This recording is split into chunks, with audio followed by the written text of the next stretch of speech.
Okay, so I'll start with the third abstract. It is a phase 1 dose escalation trial of radiation and concurrent cisplatin for stage 2 and 3 triple negative breast cancer carried out at the Dana-Farber Cancer Institute. I think my slide is not moving. Yeah.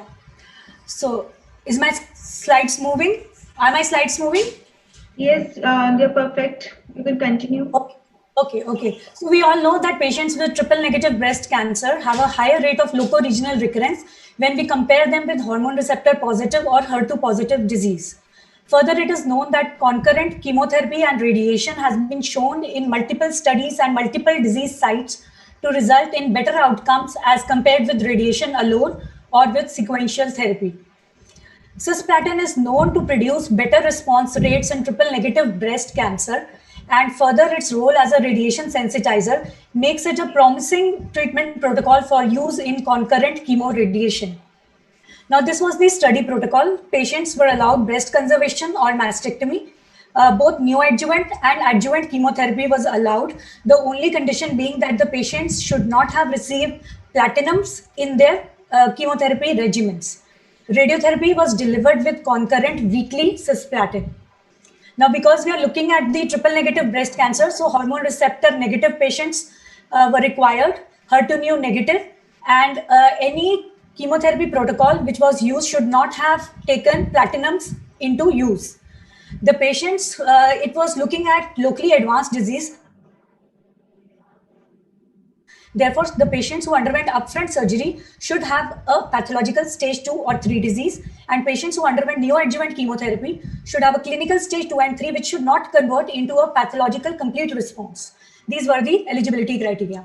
Now, as with any phase 1 trial, since this was a phase 1 trial, the primary aim was to look for the safety and maximum tolerated dose of cisplatin, which could be given concurrent with radiation and which could be used in the phase 2 trials. The secondary objectives were 5-year local control and long-term toxicity. Patient accrual for this trial has stopped in 2018, and the current analysis is a 3-year follow-up. So the 5-year results are still awaited. Now, looking at the cisplatin dose escalation, there were 2 cohorts, the breast conservation cohort and the mastectomy cohort. The typical dose escalation protocol of 3x3 was used. Now, in this protocol, what happens is that 3 patients are taken at a starting dose level, and then they are escalated to the next level. This is continued until any one of these 3 patients develops any dose limiting toxicity. So when any one of these patients develops a dose limiting toxicity, 3 more patients are taken at the same dose level. And out of these 6 patients, if 2 patients, they develop a dose limiting toxicity, then further dose escalation is stopped, and a dose level below this is considered to be the maximum tolerated dose. Now, looking at the radiation details, conventional fractionation was used. Patient in the breast conservation received whole breast radiation with a lumpectomy boost, and lymph node irradiation was at the discretion of the treating physician. In the mastectomy group, the patients received the chest wall irradiation along with a mastectomy incision boost. Bolus was used for alternate days, and again nodal irradiation was at the discretion of the treating physician.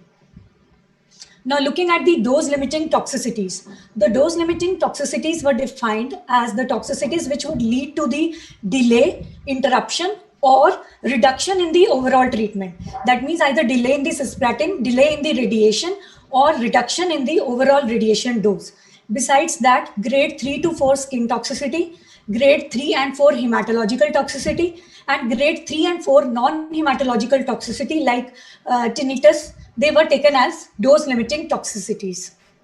Now, looking at the patient characteristics, we can see that the patient number was very small, which is typical of the phase 1 trials. The median age in the breast conservation was younger, 43 years, compared to the mastectomy group. And the patients who underwent upfront surgery, they had smaller tumors, less number of lymph nodes, and more number of patients underwent breast conservation as compared to mastectomy. The patients who received neoadjuvant chemotherapy had bigger tumors, more lymph node involvement, and more patients underwent mastectomy as compared to the breast conservation. Looking at the chemotherapy regimens, the most common combination used was anthracyclines and taxanes. Either the entire chemotherapy was given as a neoadjuvant, protocol, or the entire chemotherapy was given as the adjuvant protocol. And some patients also received the sandwich regimen, in which part of the chemo was given before surgery and part after surgery. Some patients also received adjuvant capecitabine in concordance with the CREATE trial.